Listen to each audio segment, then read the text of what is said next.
क्या होगा अगर मैं आपको बोलूं कि जिस रोशनी से आप देख रहे हैं वो बहुरूपिया है। डुअल नेचर है उसका, वो कभी पानी की तरह बहती है तो कभी कंचे गोलियों की तरह कहीं ना कहीं टकराती है। बस इसी प्रॉब्लम को सुलझाते रहे मैक्सवेल और प्लैंक, जिसके बारे में हम आज की वीडियो में बात करने वाले हैं। तो hello, this is Anjali ma'am, welcome to Divine Learning Centre. हम लोगों ने ड्रॉबैक्स ऑफ बोहर तक पढ़ लिया था। ये ब्यूटीफुल नोट्स मैंने लिखे हैं, फ्री ऑफ कॉस्ट आपको मैं दूंगी, आप खाली मुझे डीएम करें, राइट। तो उसके जो ड्वेल नेचर था उसमें उन्होंने बोला था कि इलेक्ट्रोमैग्नेटिक रेडिएशन का ड्वेल नेचर है, मींस रेडिएशंस का वेव और पार्टिकल नेचर दोनों है। बस यहीं से कहानी स्टार्ट हो गई थी इलेक्ट्रोमैग्नेटिक थ्योरी ऑफ मैक्सवेल, जो मैक्सवेल ने दी, और उसी को थोड़ा सा उसके ड्रॉबैक्स को पूरा किया प्लैंक ने। जैसे अभी हमने पढ़ा डल्टन के ड्रॉबैक को पूरा किया थॉमसन से आया रदरफोर्ड से आया बोहर। तो ये बैक टू बैक चले, अब यहां पर आके रुक गए कि भाई इसका तो रेडिएशन नेचर भी है, वेव नेचर भी है। और वेव नेचर है तो वेव के भी दो नेचर है, पार्टिकल नेचर और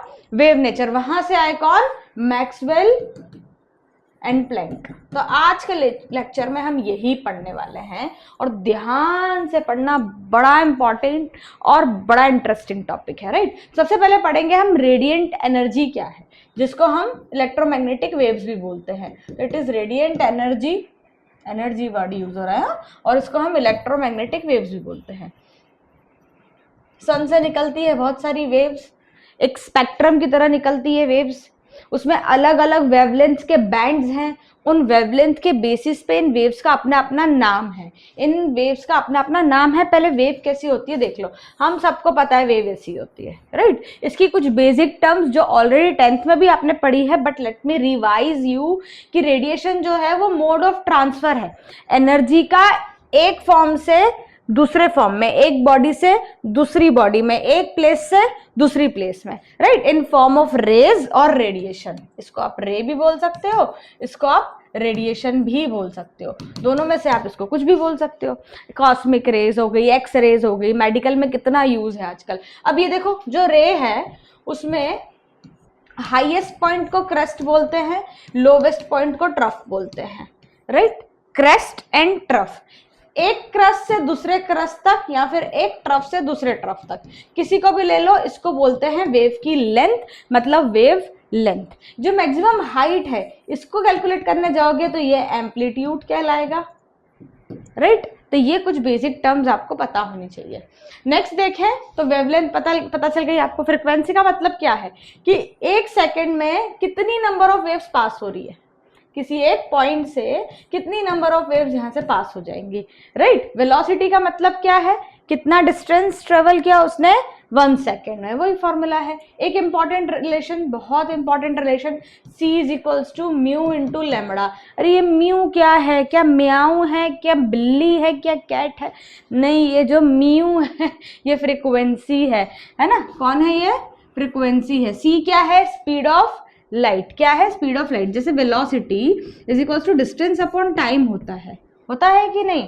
यहाँ पे जो वेलोसिटी है हमारी, उसको हम स्पीड ऑफ लाइट ले लेंगे, क्योंकि हम लाइट की वेव की बात कर रहे हैं। फॉर एग्जाम्पल डी का मतलब है वेवलेंथ, टोटल टाइम है टी, और मैं इसी को लिख सकती हूँ C is equals to lambda into 1/t।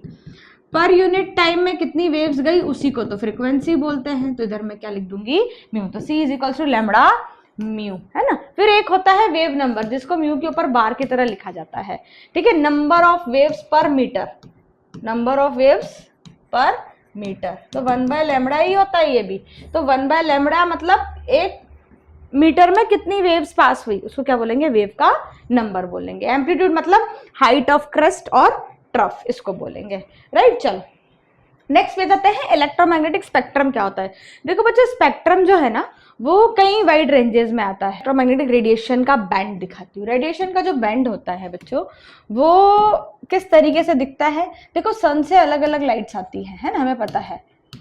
सन से जो पूरा स्पेक्ट्रम बाहर निकल रहा है उसमें खाली विजिबल रीजन नहीं हो रहा। जब हमने प्रिज्म वाला टॉपिक पढ़ा था तो व्हाइट लाइट इंसिडेंट होती है प्रिज्म पे, और उसमें से 7 कलर्स निकल के आते हैं। तो 7 कलर के अलावा क्या कुछ और नहीं निकलता क्या? नहीं। इलेक्ट्रोमैग्नेटिक रेडिएशन की फ्रिक्वेंसी का रेंज 10⁴ से लेकर 10⁻20 तक जाता है। It's a huge range, right. Radio से लेके गामा की बात करें वेवलेंथ की बात करें तो 10⁻³ से लेकर 10⁻12 तक जाता है। और जो ये रेडिएशन बैंड आपको सामने दिख रहा है बच्चों, इसमें आप खाली इतना पोर्शन विजिबल होता है जिसको हम विजिबल रेंज बोलते हैं। देखो विजिबल से छोटा मतलब रेड से भी छोटा जिसको इंफ्रारेड बोला जाता है, इंफ्रा मतलब छोटा, और विजिबल के बाद अल्ट्रावायलेट, अल्ट्रा मतलब बड़ा, लास्ट होता है वायलेट, वायलेट से भी बड़ा। इतना कई बार स्टडी करते हो, लेकिन एक्सरे, गामा रे ये कहाँ से प्रकट हो रही है? आपके घर में वाईफाई आ रहा है, वो कैसे आ रहा है? बिना वेव के, बिना रे के, बिना वायर के कैसे आ रहा है? बिना वायर के। तो ये रे रेडिएशन का प्रॉपर्टी है, राइट। तो अब सब ये हमने रेडिएशन जान लिया, जिसमें से खाली हम कौन सा पढ़ते हैं? ये विजिबल रीजन को स्टडी करते हैं। तो मैक्सवेल ने इस इलेक्ट्रोमैग्नेटिक रेडिएशंस के बेसिस पर एक इलेक्ट्रोमैग्नेटिक वेव थ्योरी दी कि जो इलेक्ट्रोमैग्नेटिक रेज है वो एक वेव का फॉर्म है। उन्होंने थ्योरी में ये बोला कि सबसे पहला उन्होंने ये बात बोली वेव थ्योरी में कि जो एनर्जी है वो वन बॉडी से दूसरी बॉडी में ट्रांसफर होती है। मतलब एक बॉडी एनर्जी लेकर हमारे पास आ रही है ऐसा नहीं है, ये बॉडी टू बॉडी ट्रांसफर होते जा रही है। एनर्जी क्या हो रही है? ट्रांसफर हो रही है from one body to another body, पहली चीज। दूसरी चीज उन्होंने बोला जो रेडिएशन है उसमें इलेक्ट्रिक फील्ड और मैग्नेटिक फील्ड दोनों है, और अगर इलेक्ट्रिक फील्ड और मैग्नेटिक फील्ड दोनों के बीच में इलेक्ट्रोमैग्नेटिक वेव प्रोपोगेट कर रही है तो वो हमेशा इन दोनों के परपेंडिकुलर प्रोपोगेट करेगी, राइट। इनके कैसे परपेंडिकुलर प्रोपोगेट करेगी? जो इलेक्ट्रिक फील्ड और मैग्नेटिक फील्ड के क्या होगी? परपेंडिकुलर होगी। और इलेक्ट्रोमैग्नेटिक वेव्स को कोई मीडियम नहीं चाहिए प्रोपोगेट करने के लिए। मतलब एक जगह से दूसरी जगह जाने के लिए कोई मीडियम रिक्वायर्ड नहीं है कि वैक्यूम ही चाहिए, एयर ही चाहिए, वाटर ही चाहिए। किसी भी मीडियम में वो प्रोपोगेट कर सकती है, और उसकी वेलोसिटी भी सारे मीडियम्स में सेम रहती है, जिसको हमें पता है लाइट ऑफ स्पीड मीटर पर सेकेंड। ये थी मैक्सवेल की इलेक्ट्रोमैग्नेटिक थ्योरी। मैक्सवेल ने वेव नेचर को तो बहुत अच्छे से एक्सप्लेन किया, like properties of diffraction, interference, सब उन्होंने डिस्क्राइब किया, लेकिन उन्होंने ब्लैक बॉडी रेडिएशन और फोटो इलेक्ट्रिक इफेक्ट को एक्सप्लेन नहीं किया। वहीं से ही आई प्लैंक्स की क्वांटम थ्योरी, मतलब पार्टिकल रेडिएशन, रेडिएशन का एक पार्टिकल नेचर भी होता है, उसको डिफाइन किया। तो ये थ्योरी पढ़ने से पहले हम दो चीजें पढ़ लेते हैं। पहला हम पढ़ लेते हैं कि ब्लैक बॉडी रेडिएशन क्या होता है, बीवी रेडिएशन क्या होता है, राइट। दूसरा फोटो इलेक्ट्रिक इफेक्ट क्या होता है।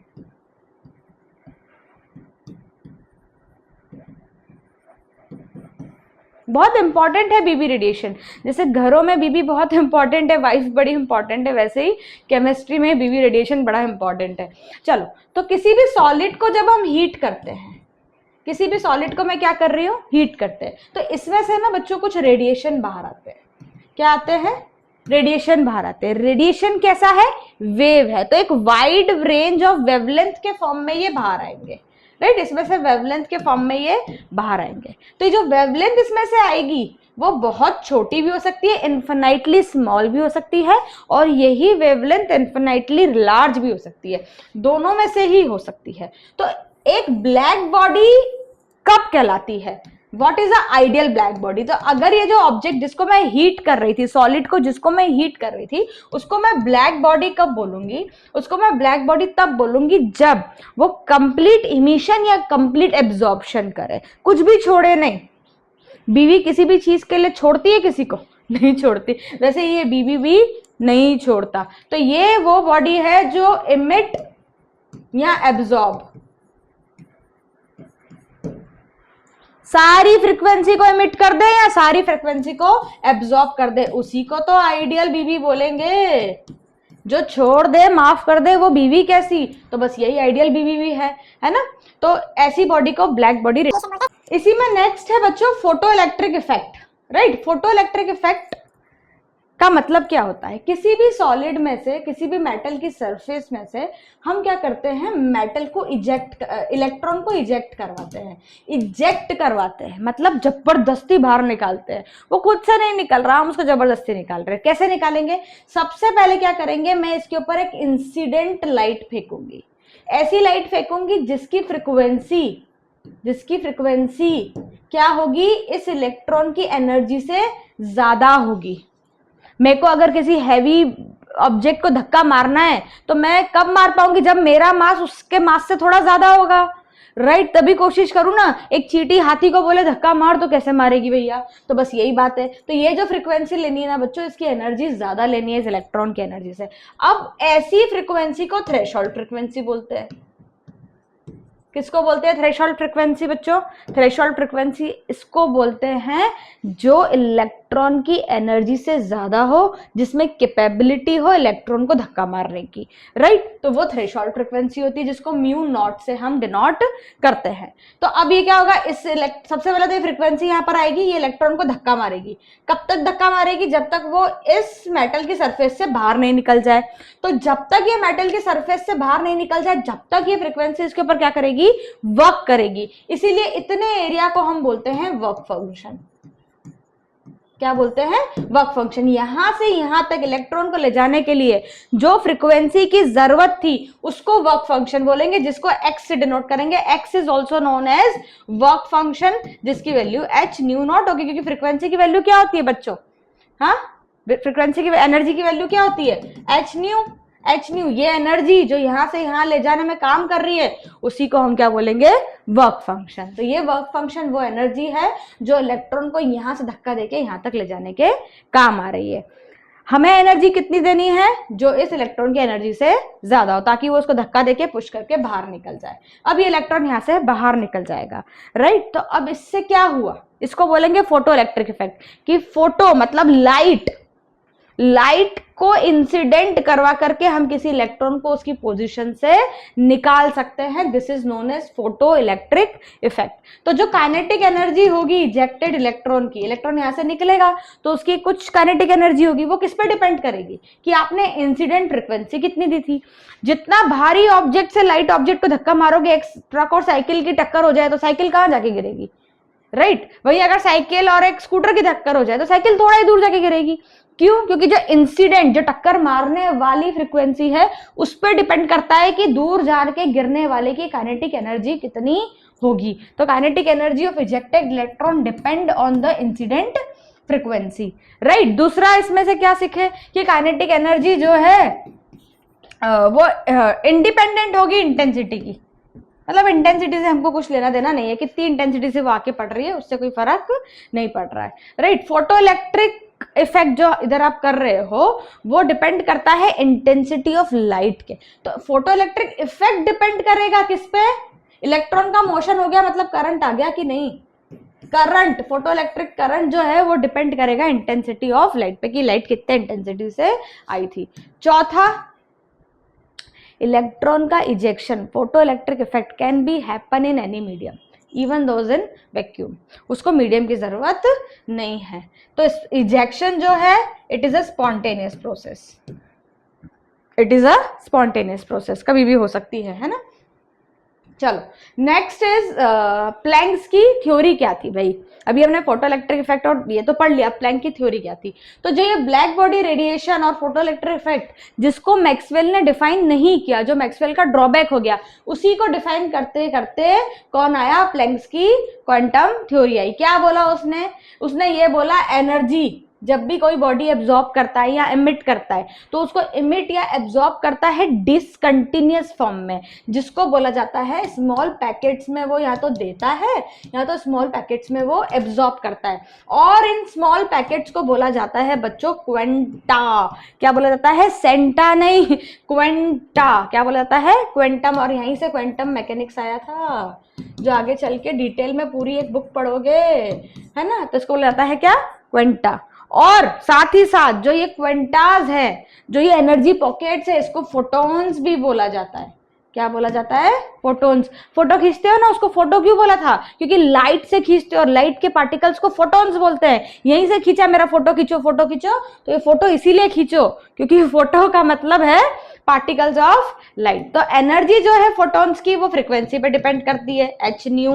एच क्या है यहाँ पे? प्लैंक्स कांस्टेंट है, पढ़ते हो ना बार बार, 6.6 × 10⁻³ जूल पर सेकेंड। और यहीं से आगे से हम कल पढ़ेंगे तो इतना मैंने आज आपको सिखाया, ब्लैक बॉडी रेडिएशन क्या होता है, फोटोइलेक्ट्रिक इफेक्ट क्या होता है, मैक्सवेल की इलेक्ट्रोमैग्नेटिक थ्योरी क्या है और प्लैंक्स की क्या है। मैक्सवेल क्यों आया, क्योंकि ड्वेल नेचर आया, ड्वेल नेचर में से उसने वेव तो समझाया पर पार्टिकल नहीं समझाया। पार्टिकल को किसने समझाया, प्लैंक ने समझाया। तो इस तरीके से एक वॉर चल रहा था दो साइंटिस्ट में। कैसा लगा आज का लेक्चर कमेंट करके बताओ, सब्सक्राइब जरूर करो, शेयर करो, and good bye till next video. Thank you so much.